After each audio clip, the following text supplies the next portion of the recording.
On the clock, NU107 is WNUFM at 107.5 megahertz, a loud and proud member of the KBP, NU107FM.com on the web. Welcome to The Real Score featuring 500 Days of Summer on NU107.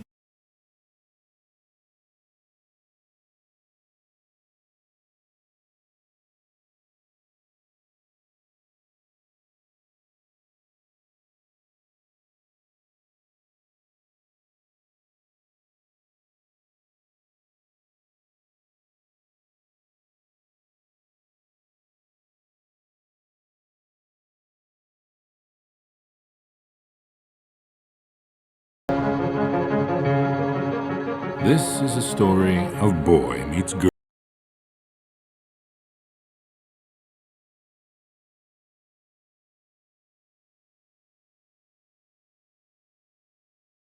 Summer Finn did not share this belief. You should know up front, this is not a love story. I think we should stop seeing each other. Just like that? Just like that. Start from the beginning and tell us what happened. I tried to talk to her in the copy room. She's totally not having it. Maybe she was just in a hurry. And maybe she's an uppity, better than everyone super skank. In college, they called me perfectly adequate and handsome. They used to call me anal girl. I was very neat and organized. So you have a boyfriend? No. Who needs it? We're young, might as well have fun while we can. And Wait. What happens if you fall in love? You don't believe that, do you? What? It's love, it's not Santa Claus. What I want, you got, it might be hard to handle. I think it's official. I'm in love with Summer. I love her.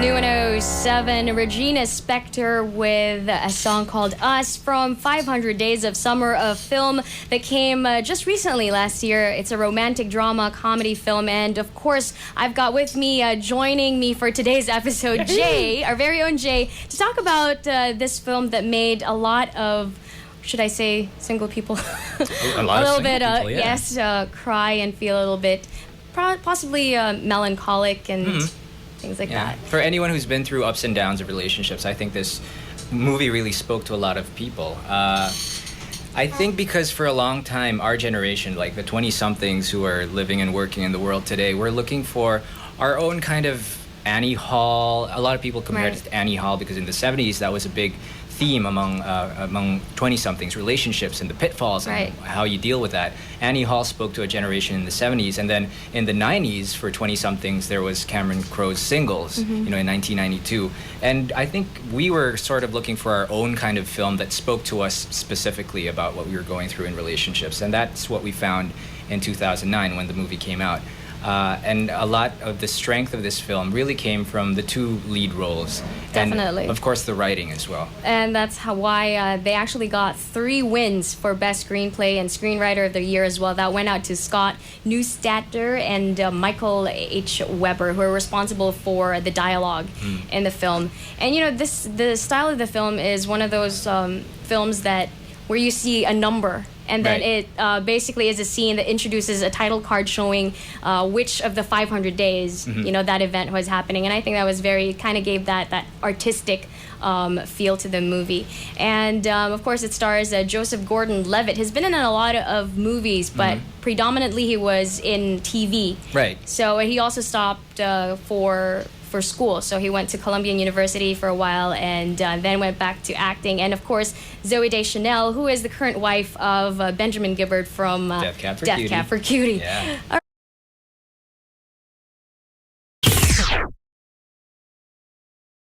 All right, so, this is an independent film. It was picked up actually for distribution by Fox Searchlight Pictures, and it premiered at the 2009 Sundance Film Festival, and it was a hit with the audience and received a standing ovation at the festival. I'm pretty sure for those of you who've seen it, you can definitely agree with everybody that it definitely had something in it. Even though the budget wasn't that big, it was something that touched everyone's hearts because it's something that's real, that actually happens. It's not just for the sake of making a movie and entertaining. And it's also very universal because actually the story itself, Scott Neustadter mentioned that he went through the experience of having a girl trample all over his heart. So I remember that scene where Tom says something along the lines of, I was in love with this girl and she took a giant, I won't say the next word, let's just say a giant on my face, on my chest, or something like that. And then, I think that happened to him in real life. So remember the opening credits where there was that disclaimer. Right. Wait, what was that? It said something to the likes of any resemblance to people, living or dead, is purely accidental, especially you, Jenny Beckman. And then ... and then you know what I'm talking about. Yeah. Starts with a letter B. Yeah, because he did experience this during the process of writing this screenplay. He had just broken up with someone. He had just gone through a relationship that didn't work out, and he met up with his friend Mychael, who they had met while working in Tribeca. They were working for a film company, and they started writing a screenplay that they wanted to do about relationships and that relationship that defines how you view other relationships after it. Because there is that one relationship you go through that sort of is the touchstone, where you say, after this, you've grown up or you've matured. You've learned your lesson. Yeah, so it's not always necessarily the relationship that lasts, but it is the one that has the most lasting impression. And that's what they wanted to do with the film. And I think everything has a learning process. The reason we go through relationships is we learn every single time. This soundtrack actually peaked at number 42 on the U.S. Billboard 200, so that did pretty well. And let's check out another track from the film. And what's this one from, Jay? It's from The Doves. I think this was the scene where... So they had broken up because, as everyone knows, the movie does begin with the premise that we know they are not going to work out. But they do have one particular sequence where they meet on a train and they're going to the wedding of a former co-worker. And this is the song that's playing while hope. There is hope. There's that little glisten of hope. Of hope. And this is the song that was playing during that sequence. Here are the Doves with There Goes the Fear. The real score right here on NU107.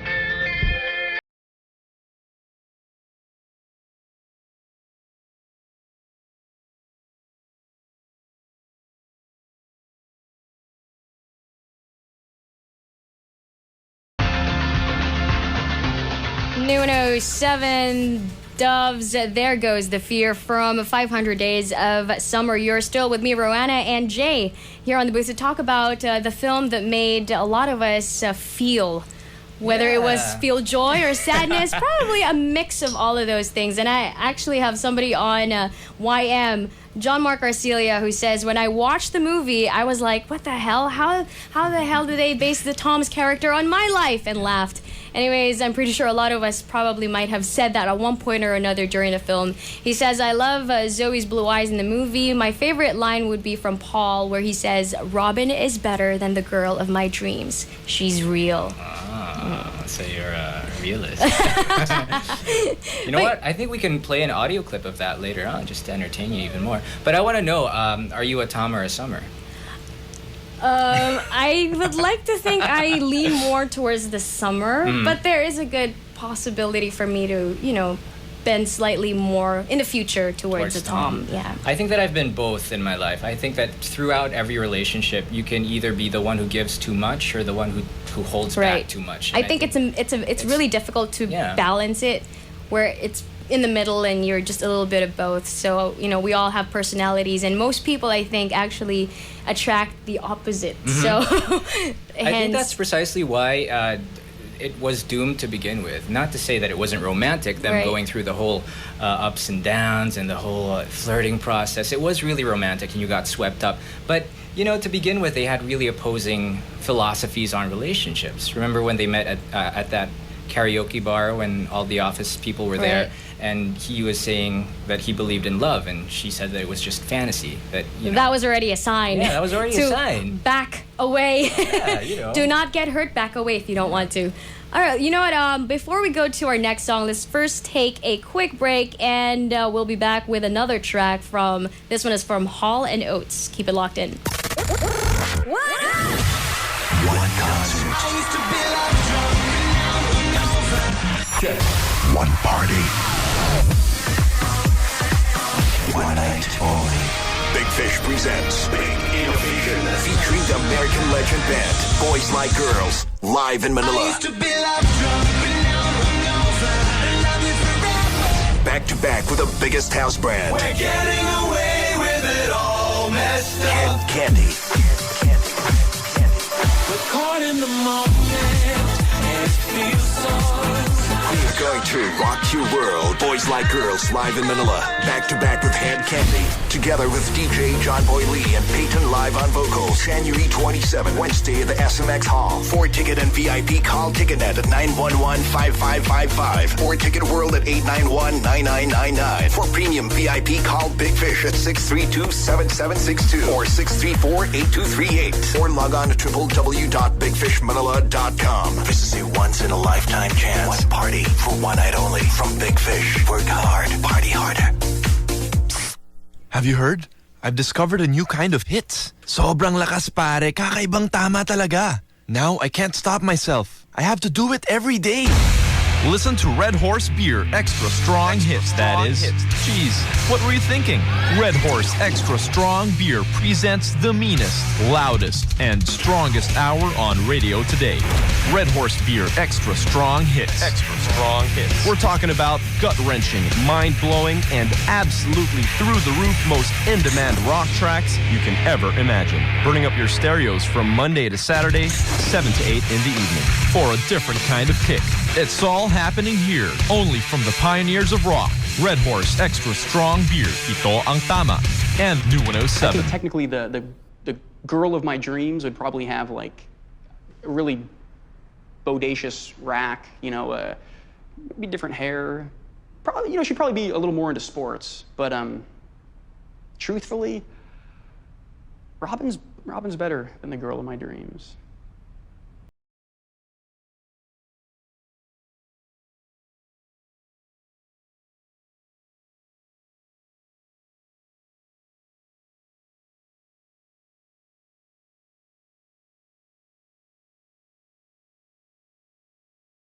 NU107, Hall & Oates, a band that specializes in a fusion of rock and roll, rhythm, and blues style, which they have dubbed rock and soul. A song called You Make My Dreams from the musical scene, the musical portion of the film 500 Days of Summer, where they start dancing in the park. And it makes you feel like, wait, this looks like a Filipino movie. Yeah, that was one part in the movie. I was like, oy, Pinoy na Pinoy. Yeah. But it was after that, well, because, there is that euphoric phase after that first night with someone. That was immediately after the night, right? That they first, you know what I mean, did some horizontal dancing. Plus, again, it's artistic metaphor for how he really is feeling inside. You know how when you're really happy and you just can't stop smiling and people are giving you weird looks already? Like, okay, weirdo. But in this case, everyone was in on the fantasy and he was high-fiving people and they were lifting him up on their shoulders. It was a great moment for Tom, and I think one of my favorite parts in that sequence is when he looks in the mirror of he looks in the window of a car, and as his own reflection, he sees Han Solo.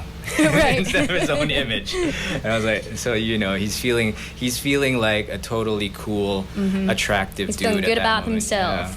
And I remember in the film, right after that sequence, because he's walking on the way to work, and he's euphoric, and the elevator doors close on him, and then it jumps to a different day where it's dark and dreary, and the elevator door opens, and he's having problems with Summer at that point.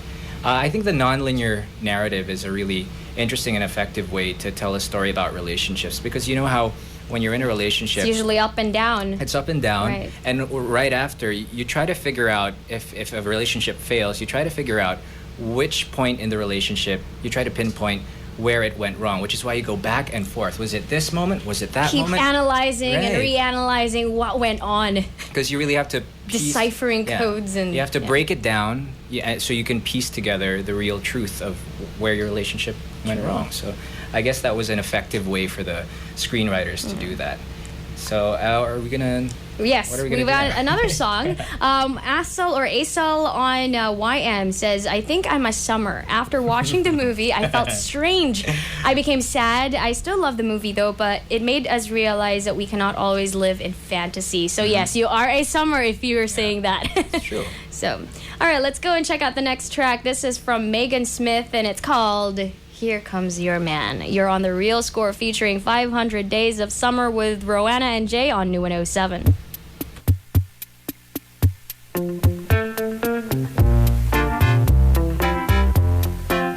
Here comes your man.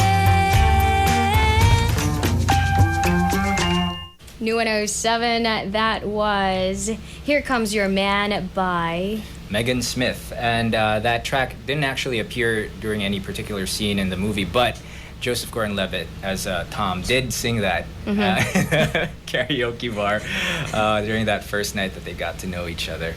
So that was a very special track right there.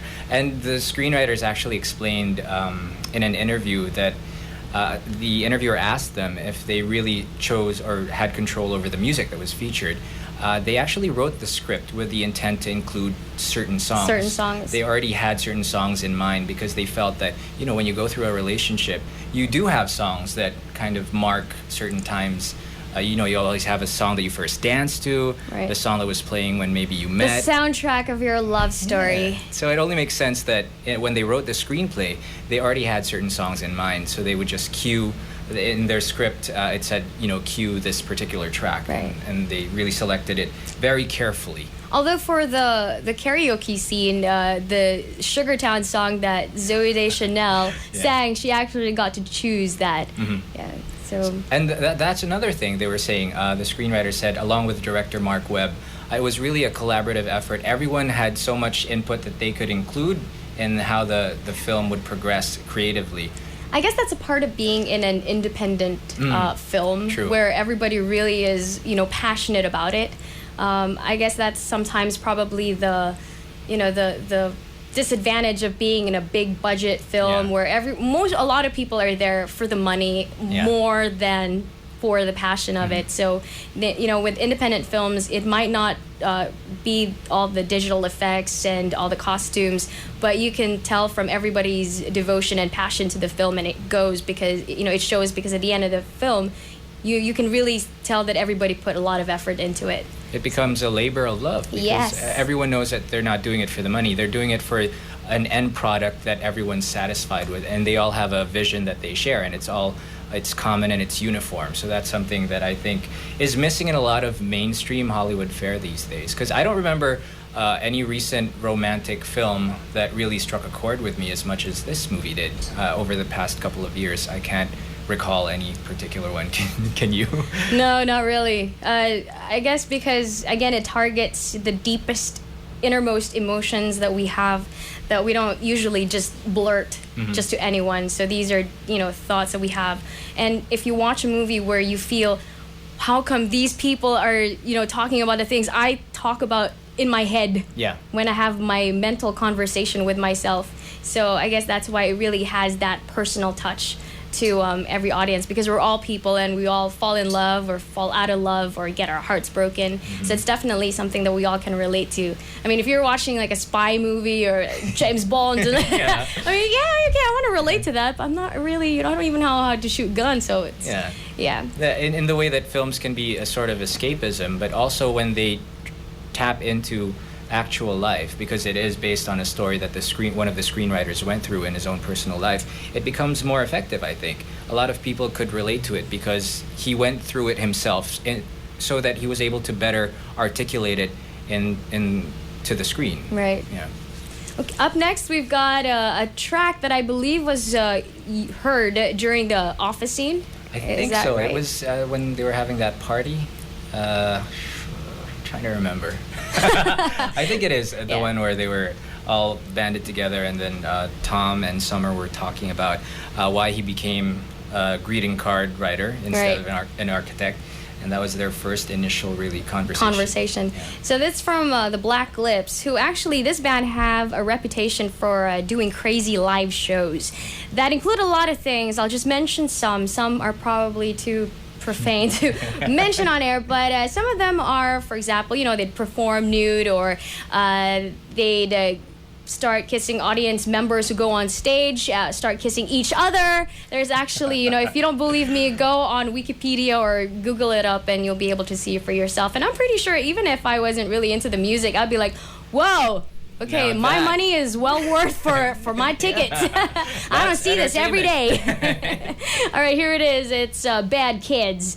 Very well titled for the Black Lips. You're on NU107.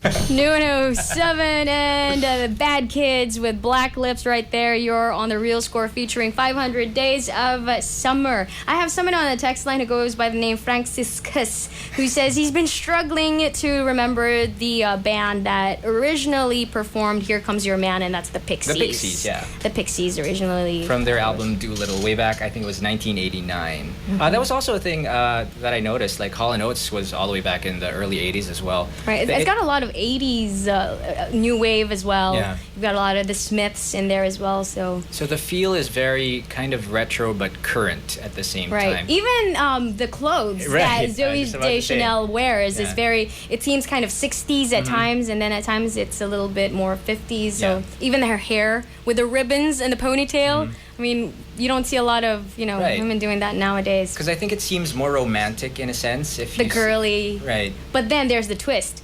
She's like the She's girly not. girl. She wears nice dresses and cute outfits, but she's actually the man. Yeah, that's what I liked about it. It sets her up as kind of this ideal, very feminine Right. kind of character. But Imagine if you have somebody from the 50s, for example, during that time where women weren't as how they are now and men were different, and it's not the equality thing. Actually, now it isn't sometimes it's not even equal. Sometimes it verges to not equal, where the women sometimes overpowers the men in some relationships, and now it's okay, but back then that would never have happened. So if you have somebody from the 50s watching it, they'd be like, what in the world is this? This is impossible. this woman, she should be incarcerated. She's insane. She doesn't want to get married ever. How is that possible? But it does touch on all those themes, like growing up, and how she mentioned that in today's marriage environment, a lot of marriages end in divorce. Like her parents and even Tom's parents were divorced. But then he was still the romantic. Yeah. But that's just because he was a fool. No, I'm kidding. We're gonna talk about the director. The director. What's his Mark name? Webb. Mark Webb. What? What's his name? The Stadler. What's that? The screenwriter, you mean? Yes. Scott Neustadter. Neustadter. You've got to say it with a German accent, maybe. Yeah. But yeah, the director, Mark Webb, this is actually his very first full-length feature film. He has done a lot of music videos, and that's where he, really is from. And I've noticed this a trend where if you get a director who's typically a music director and you get him to do a feature-length film, it usually is more eye-catching. Like, it's got a lot of things going on, as opposed to somebody who's just doing film. I guess because in a video, you only have 3-4 minutes to make everything interesting and to compress everything in those short span of time. So, there's that kind of popcorn, the snappiness to it. Yeah. And the way it's put together and the different kind of filming techniques he uses. Like, whenever we have that first-person kind of opinion where it's the black and white, and it's kind of an old film reel. Right, like a documentary, like an old school documentary, even with the scratches on the graininess of the film. He's worked on a number of music videos, actually more than 30 or 40. Some that he's worked on include stuff from the likes of, Weezer, Yellow Card, Incubus, Hot Heat, Snow Patrol, My Chemical Romance, Jimmy Eat World, Maroon 5. And the next song you're going to hear, actually, he had a little practice doing this particular kind of setup in terms of the split screen. Because remember, this is, we're going to build this up, okay? This scene is where, after Tom and Summer meet again. Where he's got that hope, He's got that little bit of hope, and she invites him to a party. She's like, yeah, you should come over. I'm having a party at my place. We've got this great veranda and everything. And he assumes that it's going to be smooth sailing, that she wants to patch things up because they've lost contact for a while. So he shows up, and this is how the screen is split up. There's reality and expectations. So this is a split screen sequence that Mark Webb has also done in several music videos. For this particular one, the screenwriters said they didn't actually choose this song. They didn't think of this song in particular that we're going to play. But when they heard it, it sounded as if this song was just perfect for the scene. It's almost like it was written for this particular scene where he has all these high expectations, hopes are up there in the atmosphere, and he just gets shot down. So this is, prepare yourselves. Here it is. It's from Regina Spektor, and it's a song called Hero. You're on NU107. He never ever saw it coming at all. He never ever I'm the hero of the story.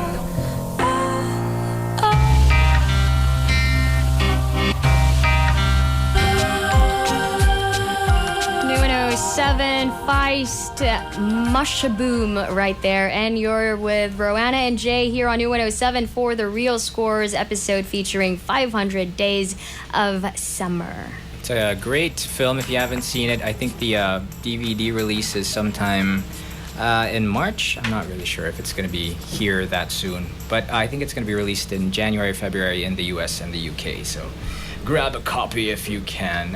If you are someone who's going through a relationship right now, if it's a rocky one, you might consider watching this to educate yourself. Yes, about the emotions. You know, sometimes they say it's good to learn from your mistakes, but then why not learn from other people's mistakes? First. By watching it, and then, okay, that's what not to do. Yeah, because a lot of times we miss, when we're in a relationship, we miss the signs and the signals that something's not right. Right. Yeah, because we're too caught up in the emotion, the momentum, and you're like, oh, we've been together for 2 years, and you just want to you want to keep the status quo. But it's important to question it sometimes, you know? True. Speaking of Zooey Deschanel, she's actually the daughter of celebrity parents. Right, cinematographers? Her father is an Academy Award nominated cinematographer, and he's done The Passion of the Christ. Oh, okay. 2004 film. And her mother is Mary Jo Deschanel, who is an actress who has starred in Twin Peaks. If you remember that early 90s soap. Used to freak me out. Yes, but I watched it. I liked it. It was kind of weird and creepy, but it was very good. She has been compared to a lot of golden era Hollywood starlets, and her belief is she's not really acting to be famous. She said she doesn't want to do roles where she looks too pretty. She just wants to look real, because otherwise it conflicts with your ability to actually look real, because not everybody looks pretty at every angle, every moment and minute of the day. And she first was recognized when she played the sister of the lead guy in Almost Famous, right? Yeah. Where she shows him this Simon and Garfunkel record, and it opens his doors to rock, and he starts listening to it and understanding how it is. She actually went with Kate Hudson to high school together. Oh, okay. Right, so they knew each other for the longest time, and the blue of her eyes was brought out even more by the use of Mark Webber's. What he did was he had everything kind of on the hues of blue. If you watch the film again, you'll notice that almost everything is like that. It has that blue hue to make her eyes even pop out even more. And that does play into the whole fact that Summer is supposed to be this unattainable girl, and she's kind of drop dead gorgeous, and she has that sequence where they describe how many double takes she gets when she takes the bus ride. Right, all the people that stare and because it does build up that whole myth of this perfect woman, who's seemingly perfect woman, but she did have a lot of issues. And I think what's interesting is they didn't really delve so much into what she was sharing with Tom in terms of her experiences. Remember how there was a scene when they were in bed and they were just sharing about their lives, right? And they never said exactly why she is the way she is. I mean, part of it is her parents' divorce, but there's also so much that is left unsaid about how her perception of relationships came to be the way it is. Like how most men are who are not really into commitment, for example, Yeah. right? They don't really talk about it as much, and it's usually the woman. Oh, but I want to love you and we'll live together forever and ever, and all these thoughts, and the guy just says, So in this case, they really showed how it's the opposite in the film for the female character in the lead. Actually, the song that we're about to hear up next is from her band. It's called She and Him, and she started this band together with, I'm trying to look M. for- Ward is the guy? Yes. Yeah. They first met on the film, on the set of the film The Go-Getter. Which I've never seen. Me neither. I'm going to look for that though. But in this case, she was the lead character, and the director at that time, Martin Hines introduced her and Ward, the him in the band, and he wanted them to sing a duet together to be played at the end credits of the film The Go-Getter. And after that, they started talking, and Ward had known that Deschanel sang previously in the film Elf. She right. did her own singing, which she actually said was pivotal to her getting that role because she could actually sing. He said that he was surprised that she had written a lot of songs in her bedroom, but never really pursued a career in music. And when he heard her songs, he said, these are really good. Why don't you go and pursue it? So this kind of got them to decide, let's form a band. Yeah. So really I'd better scurry. Well, maybe just a half a drink So more. this is She and Him, and it's called Please, please, please. Let me get what I want. This is the real score on NU107.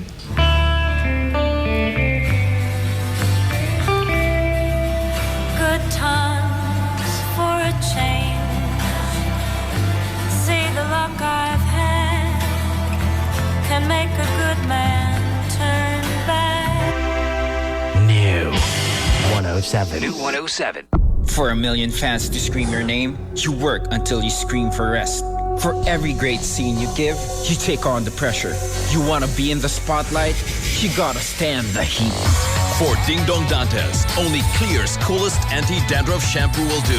Clear Men Cool Sport. Unlike non-mentholated shampoos, it has cooling menthol, which you feel on every nerve of your scalp. Nothing else works for me. Clear Men Cool Sport. No dandruff, just cool hair. From Unilever. Nothing else works for me. Clear Men Cool Sport. No dandruff, just cool hair. From Unilever. And welcome back to The Real Score, featuring 500 Days of Summer with me, Roanna, and Jay. We're down to our last song for the episode. So we're going to talk about the song up next. It's not in English. It's in Francais. It's in French. It's by a woman named Carla Bruni, who is actually an Italian-born, now naturalized French songwriter, singer, and former model. And she's the first lady? She's the first lady. She is the current wife of French President Nicolas Sarkozy, whom she married just 2 years ago. And in 2008. She already had a recording career prior to being a model, or I think it came during about the same time. Right. And this particular track was playing in the car. They were both in the car. I think it was at a moment when Tom started to question where the relationship was going, and he wanted Summer to give him a definite answer. Right. And kind of like how the woman usually in films, right? In contemporary love story films, usually it's the woman kind of pressuring a little bit. So when's it gonna be? Yeah. Where are we going? Yeah. Where are we headed? And she was the man in the relationship and saying, we're just having fun. Why do we have to put so much pressure on each other? Since you won't be able to understand the entire song, and we have a translation. I'll just read part of the translation so you get the general theme of the song. But first, I want you to announce the song title in French because I don't know how to pronounce it. Quelqu'un m'a dit. And that means someone told me. Here's something from the second verse. I'm told that fate makes fun of us, that it gives us nothing and promises everything. When happiness seems to be within our reach, we reach out and find ourselves like fools. Yet someone told me that you still loved me. Someone told me that you still loved me. Well, could that be possible?